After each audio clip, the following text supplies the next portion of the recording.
Chapter 7. It wasn't easy at first. He had expected difficulties with his parents, and he wasn't mistaken.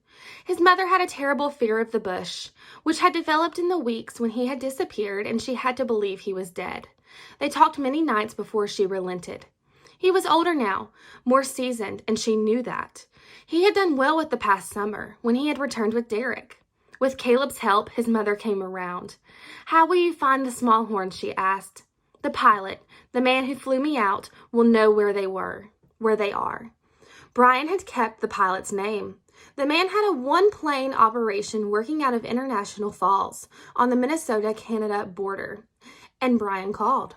"The small horns? Yeah, they're up in the Williams Lake area in the fish camp, but I'm not due to go up there until fall. I'm booked solid all summer with fishing charters. I can't take the time to run you up there." "How about getting me close? I can make my own way in a canoe." "Just a minute."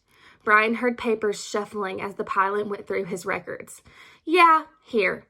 I'm due to take a couple of guys fishing in 10 days. We're going to the Granite Lake area, and with my fuel, I can take you maybe another 100 miles.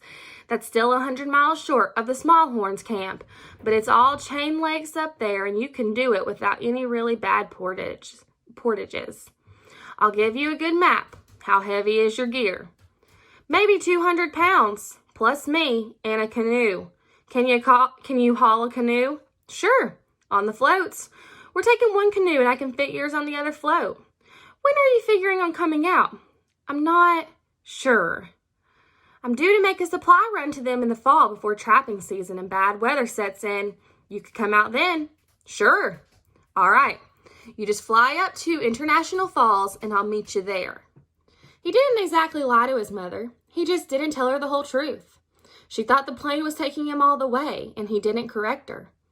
When he called to tell his father about his visit, he left the same impression, although he didn't think it would have mattered to his father that he planned to do the last 100 miles by canoe. His relationship with his father had also changed in the last year. They had grown somehow farther apart and closer at the same time. His father no longer seemed to think of him as a boy and didn't talk down to him. Now he spoke to Brian more as an equal. "It sounds great," he said. "A long visit will do you good. You'll have a wonderful time." The canoe was the problem. He had to pay extra for shipping it from Minneapolis north. He had to send it by truck. The airlines took care of all the arrangements. He had to send it early for the canoe to be there when he arrived, and he was worried that something would happen to it. Hated to let it out of his sight, but the airline called to say when it arrived safely in International Falls, a full 4 days before he flew up himself. The rest of his gear he put in 2 backpacks, except for the bow and arrows.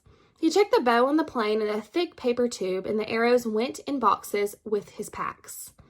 He did not take winter or cold weather gear, except for windbreaker and 2 polar fleece pullovers. He wasn't sure why. When he walked around the house or through town or was at school, there was not a thought in his mind of coming back. Perhaps he would, but as television had sourced for him, he had started to read more, studied history more, and knew that in past, many young men his age, nearly 16, were away and into their lives. In the Civil War, 16-year-olds had been fighting, dying. With his parents' permission, Brian could enlist in the Army at 17. For better or worse, he was set on his own path and didn't think of coming back, and yet he didn't take winter gear. It was the lack of room, he told himself. He could get it later. He just didn't have enough room. The last 2 weeks were filled with calling the travel agent, assuring everybody he would be all right, making certain everything on the list was packed, and visiting Caleb. Then finally the last day came, and he visited Caleb to say goodbye. "You'll write," Caleb said, and it was not a question, but a statement. "I want to know how you're doing." Brian nodded. "Except that I won't be able to get any mail out." "In the fall, there will be a supply run you told me about. You could send letters then." "I will, I promise." "Well then," Brian stood and they started to shake hands. Then Caleb moved around the desk and grabbed him up in a bear hug. Brian's feet actually left the ground. All right, he promised when he was loose. Tell me everything, Caleb said. Tell me about light and colors, all of it. I will, he paused. I don't know how to thank you, Caleb smiled. You already have, just right. His mother drove him to the airport and helped him with all his gear. At the check-in, she put her hand on one of the packs, and he looked at her and she was crying. I'll be fine, Mom. I know. I just remember how it all started. The small plane and the hatchet I gave you. It all seems so long ago, and it was just 2 years. No, Brian thought, hugging her. It was more than that. It was a lifetime ago. You're grown now. Your father and I were talking about it last week. But when I see you like this, getting ready to leave, I think of you back then when you really were a little boy. She took a deep breath. I don't want you to go. He didn't say anything because there was nothing to say. She was his mother and he loved her. He loved his father too, but he had to do this thing or he would. He didn't know what he would do. Go crazy, never be right. Somehow inside he would die. I'll write and send it out by bush plane. You'd better.